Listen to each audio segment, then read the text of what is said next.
Hello students, आज हम लोग स्टडी करेंगे electric potential due to electric dipole. इससे पहले आप पढ़ चुके थे electric field due to electric dipole. आज पढ़ेंगे electric potential due to electric dipole. Let us consider -q and +q charges are separated by some separation L। L separation से 2 point charges opposite nature का है, equal numerical value का है, separated है, तो ये एक डायपोल बना रहा है। डायपोल का डायरेक्शन माइनस से प्लस की होता है। Now we have to calculate the potential at point P। Potential कहाँ पर कैलकुलेट करना है? P पॉइंट पर। P पॉइंट पर पोटेंशियल -q चार्ज के चलते नेगेटिव होगा और +q चार्ज के चलते पॉजिटिव होगा। पोटेंशियल एट पॉइंट P जब आप लिखेंगे तो V equal to -k0q/AP plus k0q/BP। k0q common ले लेंगे तो 1/BP माइनस 1/AP। यहाँ के बाद से अब हमारा ड्यूटी क्या कर गया कि what is the value of BP and AP।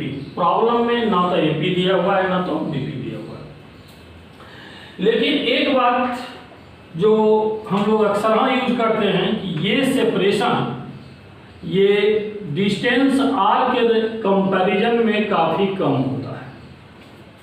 इसका क्या फायदा होगा?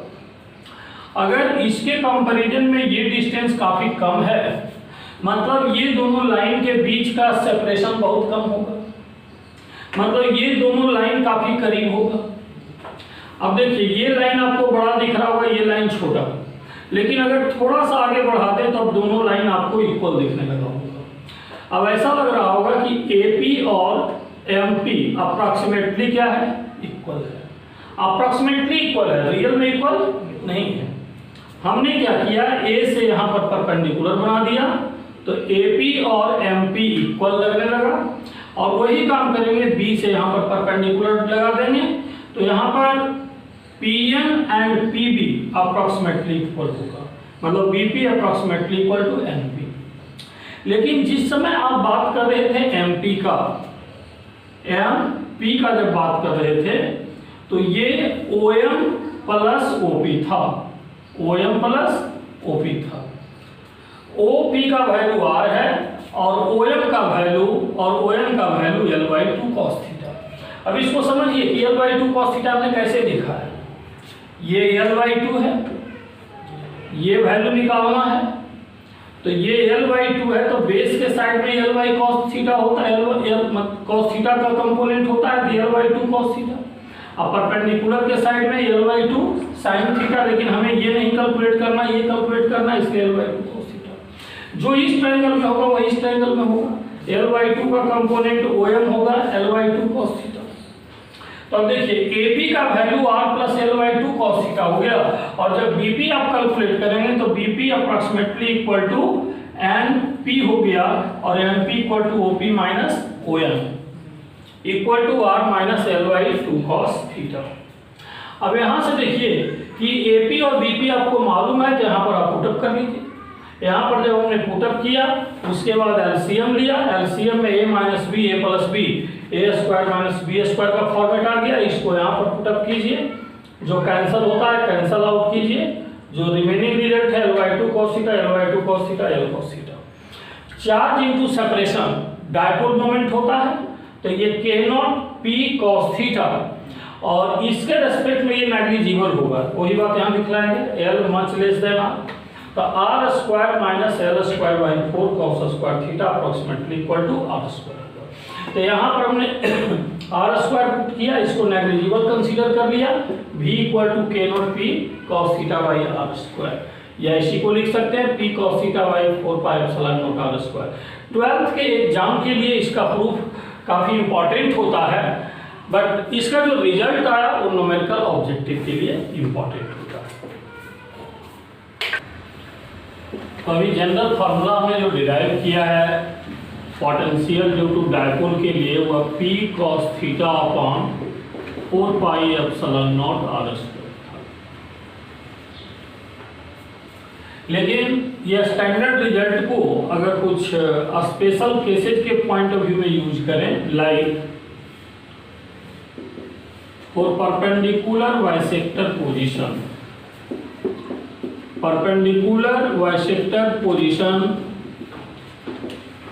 की जब हम बात करते हैं तो ये डायपोल हो गया आपका -q + q, और ये परपेंडिकुलर बाइसेक्टर हो गया थीटा = 90।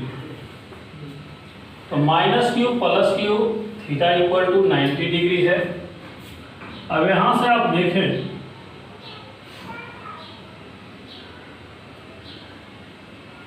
तो इस पॉइंट पर पोटेंशियल कैलकुलेट करना है, तो थीटा के बदले क्या पुट अप करेंगे 90 डिग्री। थीटा के बदले 90 डिग्री पुट करेंगे तो पोटेंशियल का वैल्यू क्या होगा 0, P cos 90 degree divided by 4πε0 r² = 0। ऐसे भी आप देखिए ये माइनस के चलते जितना यहाँ पोटेंशियल होगा उतना ही प्लस के चलते होगा, वैल्यू टोटल क्या होगा जी। Second case for axial position. Axial position के लिए अगर इलेक्ट्रिक पोटेंशियल कैलकुलेट करना है तो एक्सियल पोजीशन के लिए अगर -q ये है +q ये होगा, और मान लो कि जिस पॉइंट पर हमें कैलकुलेशन करना है यहां से r डिस्टेंस पर है, तो ये l/2 हो गया, ये भी l/2 हो गया। बट जब एक्सिस के अलोंग कंसीडर करेंगे तो डायपोल का डायरेक्शन इधर है, r इधर है, तो थीटा का वैल्यू कितना होगा 0 डिग्री, और थीटा जब 0 डिग्री पुट करेंगे तो v = P cos 0 degree divided by 4πε0। P cos 0 degree I mean P, तो v = P/4πε0 r²। ये हमारा हो गया स्पेशल केस है इलेक्ट्रिक पोटेंशियल से related. Potential energy of A dipole placed in uniform electric field. आप लोगों ने स्टडी किया था कि अगर एक्सटर्नल इलेक्ट्रिक फील्ड यूनिफॉर्म और एक्सटर्नल इलेक्ट्रिक फील्ड में किसी डायपोल को जब हम प्लेस करते हैं तो इस पर लगने वाला फोर्स QE इधर होता है और इस पर लगने वाला फोर्स F = -QE इधर होता है। ये इसको ऐसे क्लॉकवाइज ले जाएगा, इसको ये ऐसे क्लॉकवाइज ले जाएगा, दोनों क्लॉकवाइज डिस्टेंस है। और इसमें हमने प्रूव किया था कि टॉर्क = PE sin थीटा होता है। अब इस टॉर्क की वजह से पोटेंशियल का क्या होगा, अब देखिए इस टॉर्क की वजह से पोटेंशियल एनर्जी क्या होगा हम ये कैलकुलेट करना चाहते हैं। पहले ये देखिए इस टॉर्क की वजह से एंगल का क्या होगा। ये टॉर्क जब क्लॉकवाइज लगेगा तो एंगल पहले 90 डिग्री था, फिर डिक्रीज करते हुए थीटा हो गया, मतलब एंगल डिक्रीज कर रहा है। टॉर्क लगने से एंगल क्या हो रहा है डिक्रीज हो रहा है। तो यहाँ पर एनर्जी जो स्टोर्ड होगा potential energy stored, potential energy stored = work done, और टॉर्क के चलते वर्क डन का फार्मूला क्या होता है टाउ डी थीटा, याद होगा आपको। टॉर्क के चलते वर्क डन का फार्मूला होता है टाउ डी थीटा। टाउ का फार्मूला यहाँ पर पुट अप कर लीजिए, PE sin theta d theta. अब यहाँ पर PE sin theta d theta आप रखते हैं तो नेक्स्ट वर्क का फार्मूला क्या हो जाएगा, और आगे PE sin थीटा का integration -cos theta, initial limit θ1 से θ2। अब इसको अगर आप माइनस को बाहर कर लीजिए तो cos θ2 - cos θ1, इसको भी कॉमन कर लेते हैं तब वर्क = PE cos θ1 - cos θ2। और जैसा कि हमने डिफाइन किया है this work done will be stored as potential energy, इसलिए potential energy = PE cos θ1 - cos θ2। θ1 angle से θ2 एंगल अगर डायपोल का चेंज होता है तो उसमें पोटेंशियल एनर्जी स्टोर्ड इतना होगा। पुट θ1 = 90 डिग्री, θ2 = θ, तो पोटेंशियल एनर्जी कितना हो जाएगा, P E cos 90 degree minus cos theta, then potential energy is equal to minus P cos theta, और potential energy is equal to minus P dot ई।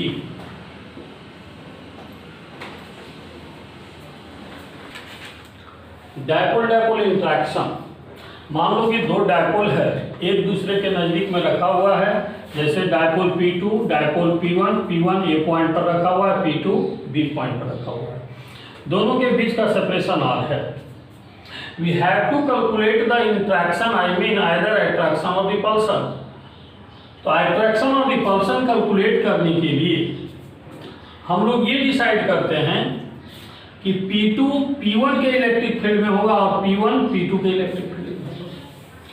ये P2 P1 के axis के along है, तो axis के अलॉन्ग इलेक्ट्रिक फील्ड का formula K0(2P1/r3), जिस dipole के चलते इलेक्ट्रिक फील्ड देखते हैं उसका डायपोल मोमेंट लेंगे, और ये 2P/r3 का फार्मूला आप लोग पढ़े थे।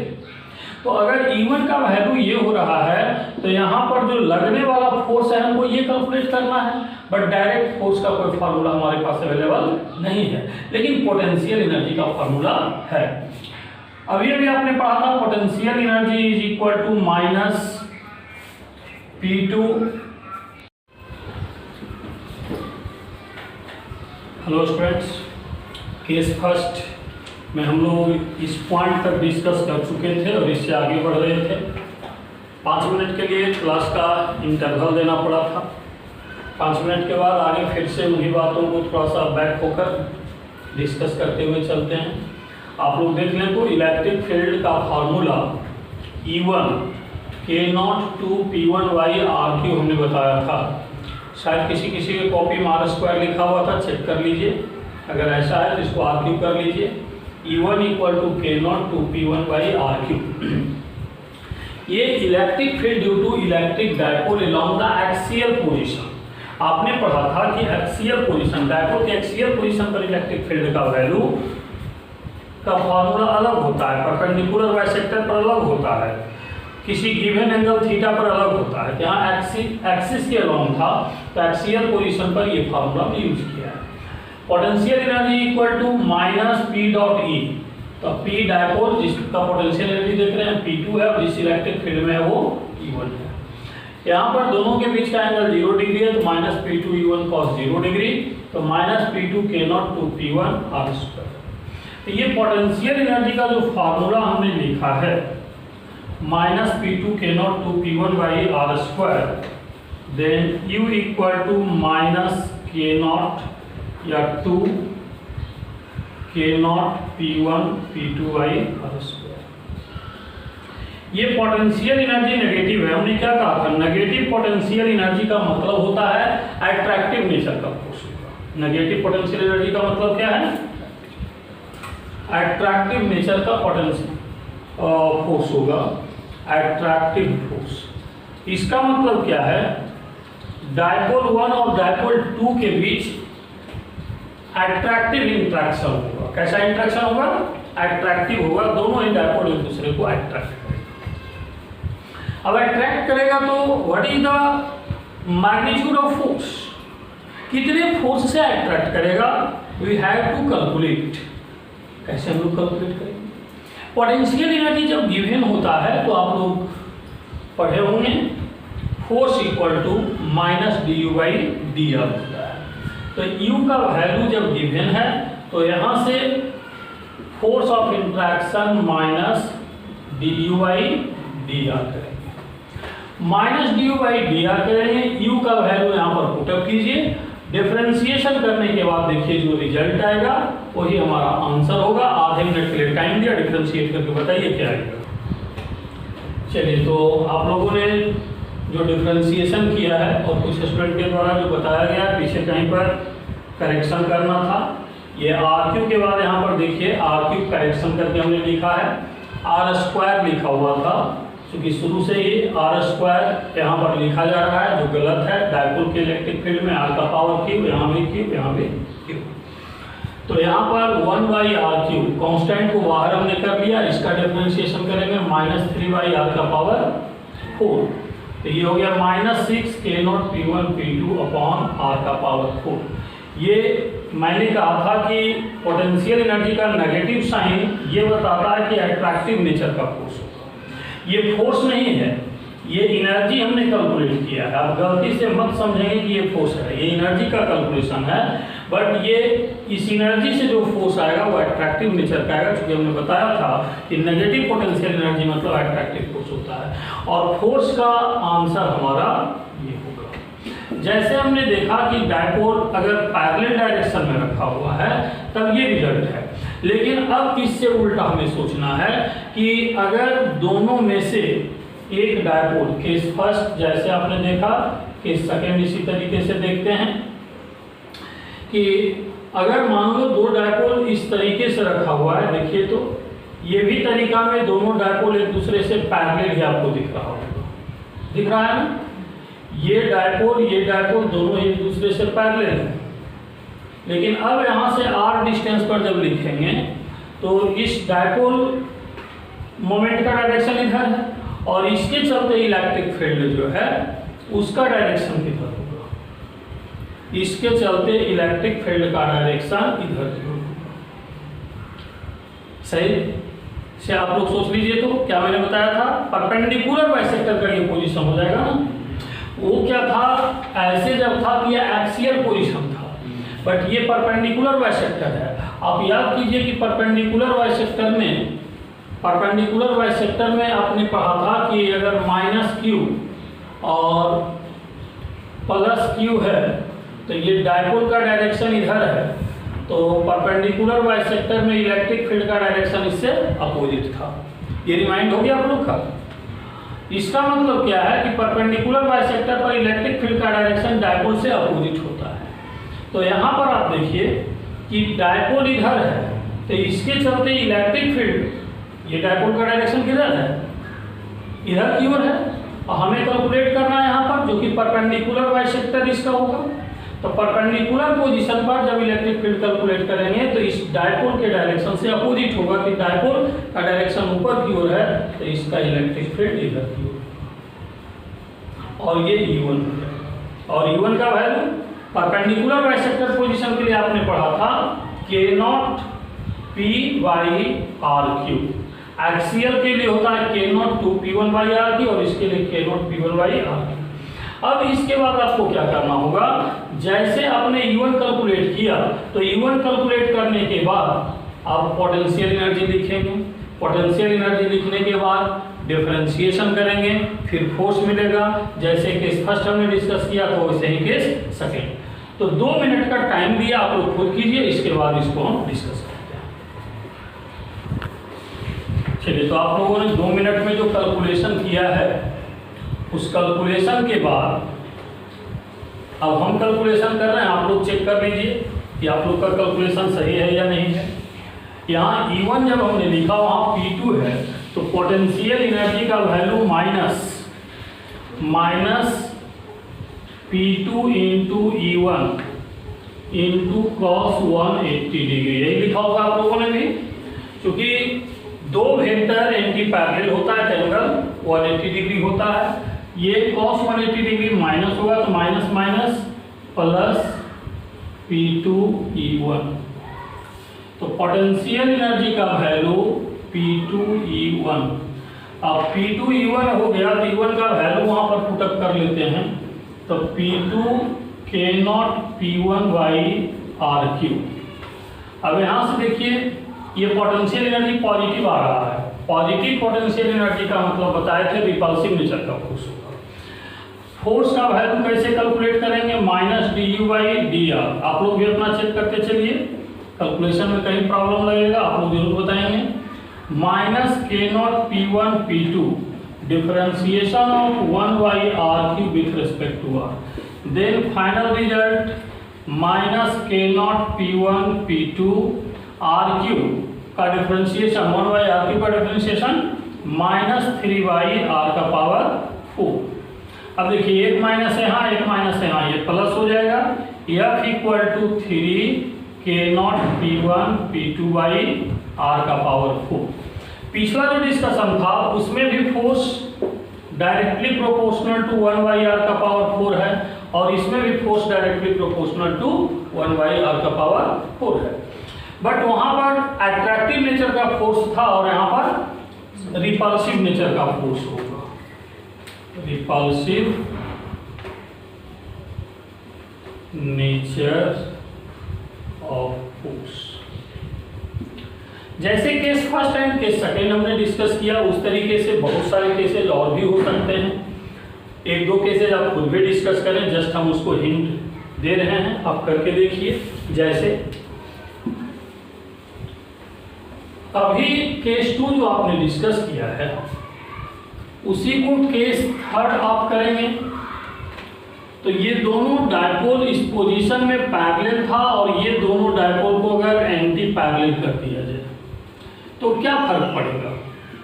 निश्चित रूप से सिर्फ फर्क इतना ही पड़ेगा कि जो एंगल 180 डिग्री हो रहा था वो 0 डिग्री हो जाएगा।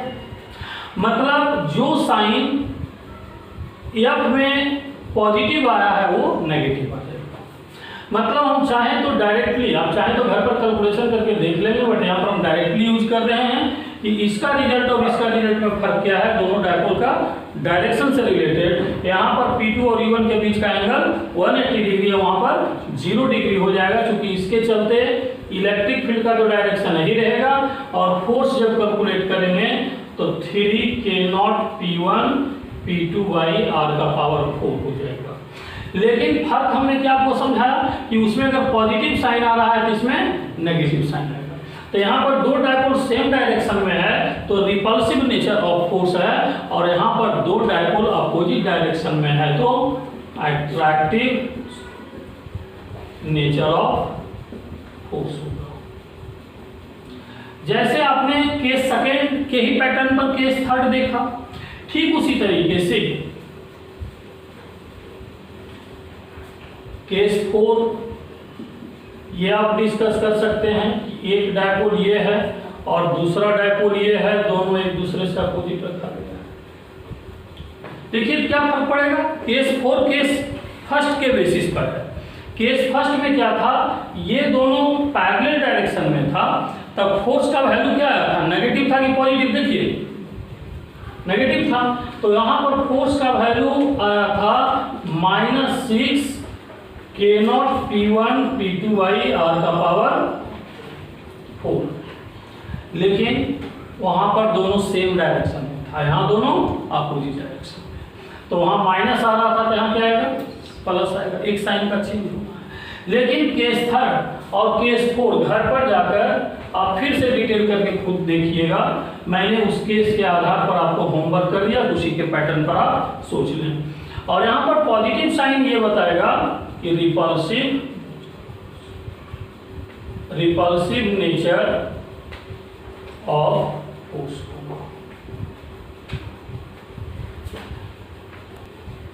Case 5 point charge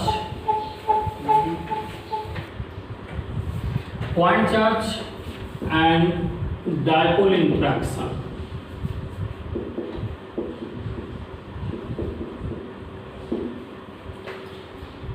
Let us consider a point charge q and at a separation at a distance r a dipole is placed। Dipole का डायपोल मोमेंट p है, इससे r डिस्टेंस पर प्लेस किया गया। Dipole is in the electric field of point charge. Point charge का electric field का formula आप लोग क्या लिखते हैं, k0 q/r²। और इस इलेक्ट्रिक फील्ड में ये डायपोल प्लेस्ड है, तो पोटेंशियल एनर्जी का फॉर्मूला क्या लिखेंगे, -PE cos 0 degree -PK0 q/r²। अब यहाँ से पोटेंशियल एनर्जी का वैल्यू लिखेंगे -K0 P q/r²। Negative value of potential energy attractive force को जनरेट करेगा। फोर्स कैलकुलेट करेंगे तो -du/dr, इसको डिफरेंशिएट आप करेंगे, माइनस माइनस प्लस हो जाएगा, K0 PQ differentiation of 1/r² with respect to. Then force is equal to K naught P Q 1/r² minus 2/r³. Then this value F is equal to minus 2 K naught P Q/r³.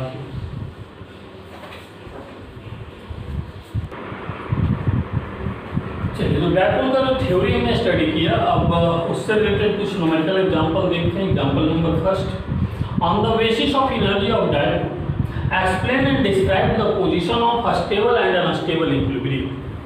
Stable and unstable equilibrium को explain भी करना है, describe भी करना है।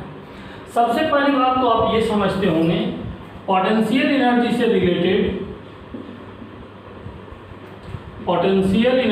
Related एक concept आप लोग बहुत अच्छे से यूज करते होंगे, कितने बार यूज किए होंगे, मिनिमम एनर्जी।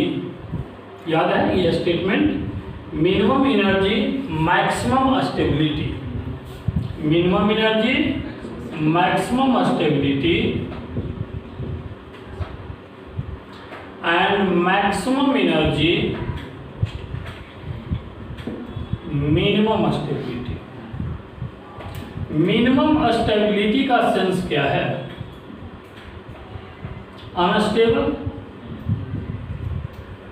मिनिमम स्टेबिलिटी का सेंस है अनस्टेबल और मैक्सिमम स्टेबिलिटी का सेंस है स्टेबल। अब पोटेंशियल एनर्जी जब आप डिस्क्राइब करते हैं माइनस PE cos थीटा, तो अब देखिए for theta equal to 0 degree U equal to minus PE and for theta equal to 180 degree U equal to plus PE। Theta equal to 0 degree के लिए U equal to minus PE होगा, theta equal to 180 degree के लिए U equal to plus PE। अब ये minus PE और plus PE में ये वैल्यू मैक्सिमम एनर्जी को दे रहा है और ये वैल्यू मिनिमम एनर्जी को दे रहा है। ये मिनिमम एनर्जी को दे रहा है, ये मैक्सिमम एनर्जी को दे रहा है। इसका मतलब maximum energy unstable position, theta equal to 180 degree unstable position, और मिनिमम एनर्जी स्टेबल पोजीशन। अब डायग्राम से इसको कैसे एक्सप्लेन करेंगे? डायग्राम से आप ऐसे एक्सप्लेन करेंगे कि थीटा इक्वल टू 0 पर स्टेबल पोजीशन है। इसका मतलब पहले से अगर डायपोल इस पोजीशन में रहा था तो एक्सटर्नल इलेक्ट्रिक फील्ड के अंदर ये मान लो इसको इस तरीके से टॉप के अंदर रोटेट करेगा, तो ये पोजीशन में जब आएगा प्लस Q इधर और माइनस Q इधर, तो इलेक्ट्रिक डायपोल का डायरेक्शन इधर। अब देखिए तो डायपोल और इलेक्ट्रिक फील्ड के बीच का एंगल कितना है? 0 डिग्री। तो ये जो डायग्राम बता रहा है, ये डायग्राम स्टेबिलिटी को दिखला रहा है, स्टेबल इक्विलिब्रियम को दिखला रहा है। इक्विलिब्रियम का मतलब हमने समझाया था, फोर्स भी 0 होना चाहिए और टॉर्क भी 0 होना चाहिए। थीटा इक्वल टू 0 के लिए टॉर्क तो 0 होगा ही, चूंकि tau equal to PE sine theta आप लिखते हैं, तो थीटा जब 0 डिग्री लेंगे तो टॉ का वैल्यू 0, तो ये रोटेशनल इक्विलिब्रियम। और लीनियर इक्विलिब्रियम, लीनियर इक्विलिब्रियम में फोर्स 0 होता है, तो जितना इस पर होगा फोर्स QE उतना ही इस पर होगा माइनस QE, दोनों को ऐड अप करेंगे तो क्या हो जाएगा? 0। अब इसके बाद इसी को अब एनालाइज कीजिए 180 डिग्री का पोजीशन। 180 डिग्री का पोजीशन कैसे आप एनालाइज करेंगे? 180 डिग्री का सेंस क्या है कि प्लस Q चार्ज इधर है और माइनस Q चार्ज इधर है। डायपोल का डायरेक्शन इधर है और इलेक्ट्रिक फील्ड का डायरेक्शन इधर है। मतलब पहले से पोजीशन प्लस Q का इधर था और माइनस Q का इधर था। इसका रोटेटिंग टेंडेंसी इधर होता है, तो इधर ले जाने के लिए आपको कैसे ले जाना होगा? आपको फोर्स लगाना पड़ेगा। तो आप जब तक टॉर्क लगाएंगे एक्सटर्नल तो यहाँ आ तो जाएगा, लेकिन जैसे ही आप छोड़ेंगे फिर से ये वापस आना चाहिए। इसलिए ये पोजीशन इसका अनस्टेबल का है। और इस समय थीटा का वैल्यू कितना है? 180 डिग्री। तो थीटा 180 डिग्री के लिए अनस्टेबल पोजीशन और थीटा 0 डिग्री के लिए अस्टेबल पोजीशन। पहले भी मैंने एक्सप्लेन किया था astable position unstable position, but वहां पर on the basis of torque केवल हमने एक्सप्लेन किया था और यहाँ पर on the basis of energy हमने एक्सप्लेन किया है। Example 2, one dipole placed along x axis. एक डायपोल एक्स एक्सिस के अलोंग प्लेस्ड किया गया है, late P1 another dipole is placed along y axis, और दूसरा डायपोल जो है y एक्सिस के along placed किया है, let it is P2।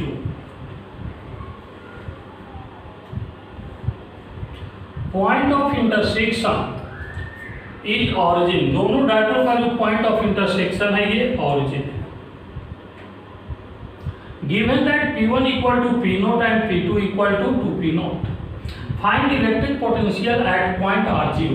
What is the meaning of R0? R0, it means y coordinate is equal to 0, that is point is on the x axis। point कहाँ पर लेना होगा? x axis पर।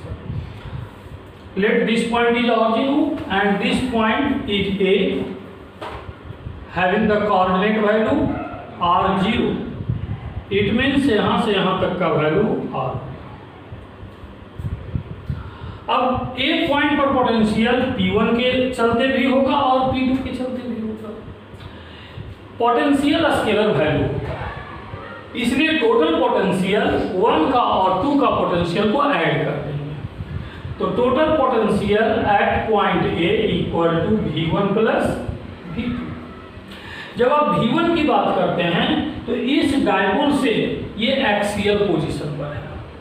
General formula किसी भी dipole के potential का आपने पढ़ा था, P cos theta y K0 P cos theta y R square. अब देखिए एलोंग द एक्सिस हमने कहा था थीटा इक्वल टू 0 डिग्री और एलोंग परपेंडिकुलर बाइसेक्टर पर थीटा का वैल्यू 90 डिग्री। तो यहाँ पर दो सिचुएशन है, ये P1 के लिए एक्सियल पोजीशन है और P2 के लिए परपेंडिकुलर बाइसेक्टर पोजीशन है।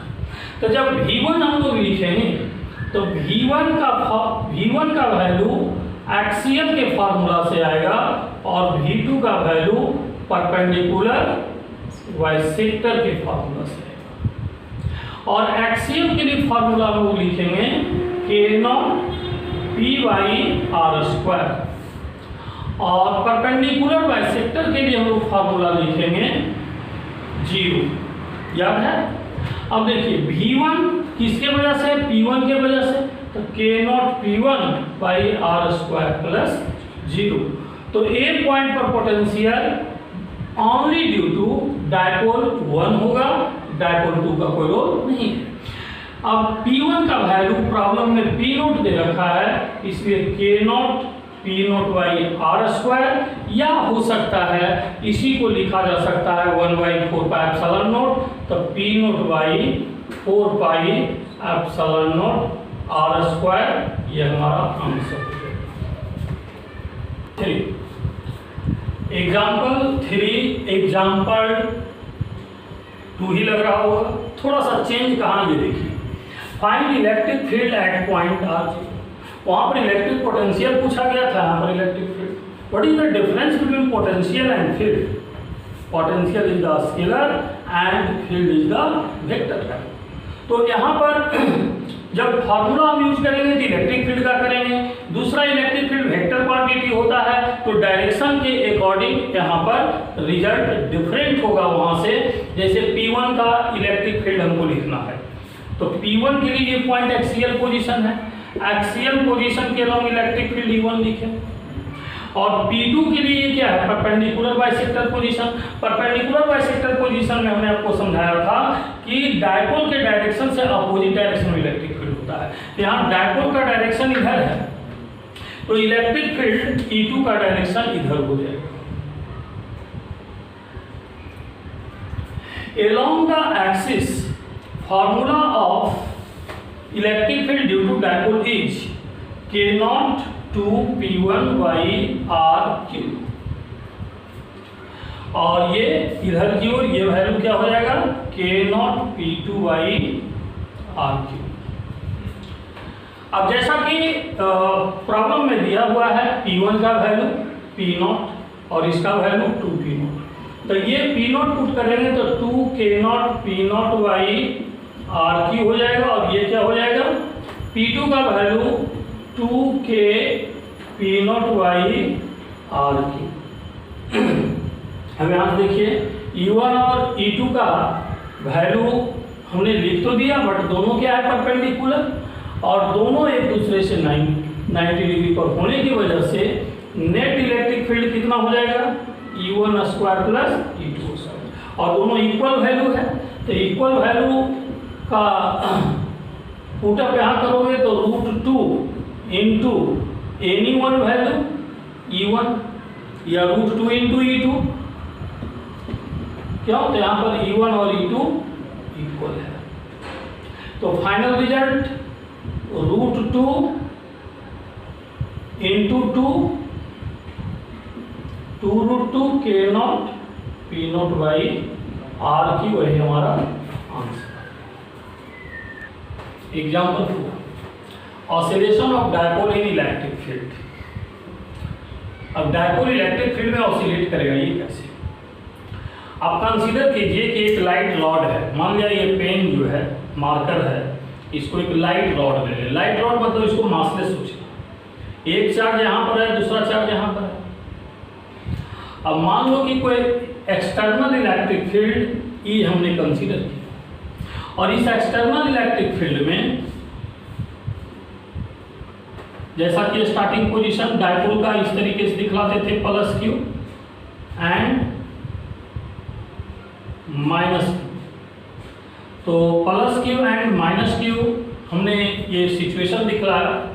अब यहाँ पर ये लाइट रॉड से कनेक्टेड हमने बताया, एक्सटर्नल इलेक्ट्रिक फील्ड में हमने कहा था टॉर्क क्लॉकवाइज लगता है, जिसके वजह से ये इधर की ओर रोटेट करता है। स्टेबल इक्विलिब्रियम कब हमने समझाया था, जब स्टेबल इक्विलिब्रियम होता है तो -Q इधर और +Q इधर हो जाएगा।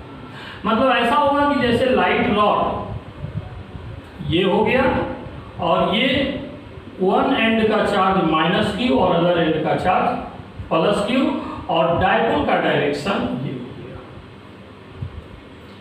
डायपोल का डायरेक्शन ये हो गया, तो -Q +Q डायपोल का डायरेक्शन ये हो गया।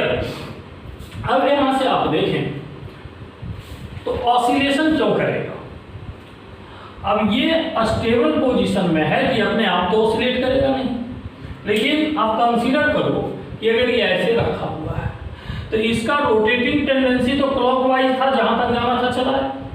अब फिर से अगर थोड़ा सा इसको इधर ले जाकर ऐसे रिलीज करते हैं, मान लो कि ये पोजीशन हमने इसको किया वेरी स्मॉल एंगल थीटा से, मेरा इशारा समझ रहे आप लोग, मैंने क्या किया, ये पोजीशन ऐसे था, इसको ऐसे ले लिया, तो होगा क्या कि क्लॉकवाइज टॉर्क फिर इसको यहाँ लाना चाहेगा, तो जब ये यहाँ लाना चाहेगा तो जितना एंगल से इधर हमने डिस्प्लेस किया था तो फिर यहाँ पर वापस आएगा, और फिर वापस आएगा तो ये तब तक फिर इधर मूव करेगा जब तक कि इसका एंगुलर वेलोसिटी 0 ना हो जाता है। तो अब देखिए, जब इसको डिस्प्लेस करके आप छोड़ेंगे तो यहाँ पर जाएगा, फिर ये यहाँ पर आएगा,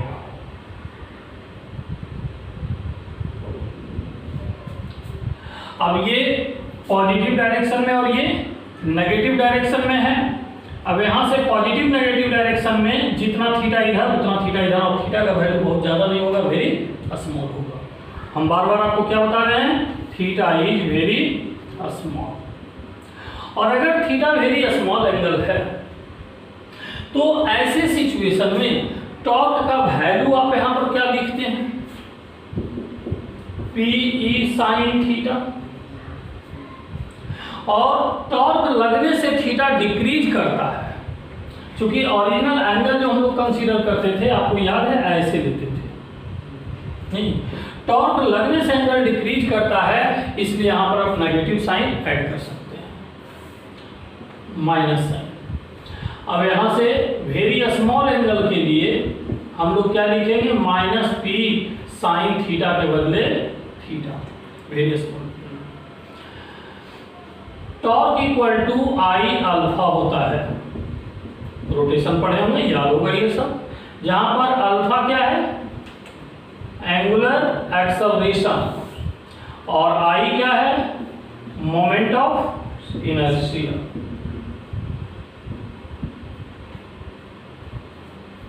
मोमेंट ऑफ इनर्शिया आई हमने लिखा, यहां से alpha equal to minus P upon I into theta हो गया।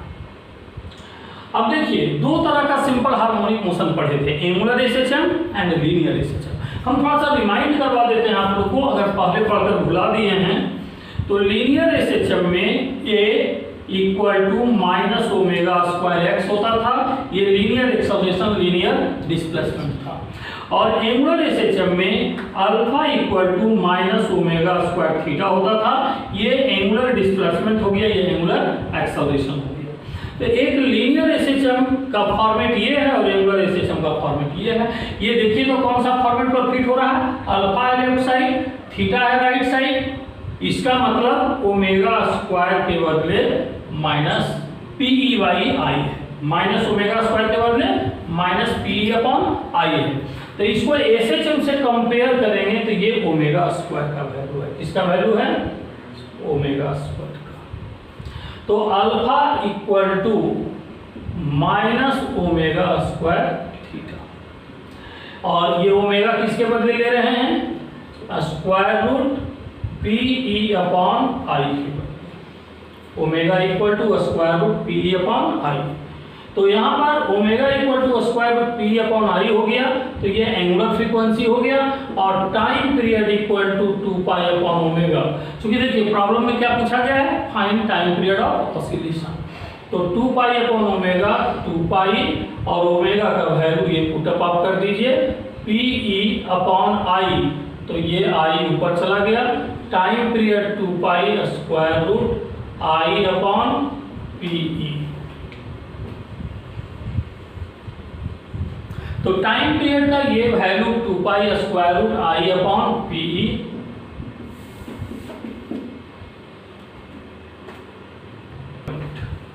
नोट पॉइंट में हम लोग ये देखेंगे कि रॉड मासलेस है, तो जो पॉइंट चार्ज वहां पर दिया गया है, इस पॉइंट चार्ज का अगर मास m होगा, प्रत्येक पॉइंट चार्ज का मास m होगा, तो मोमेंट ऑफ इनर्शिया का वैल्यू आप क्या लिखेंगे, मास इनटू परपेंडिकुलर डिस्टेंस का स्क्वायर होता है।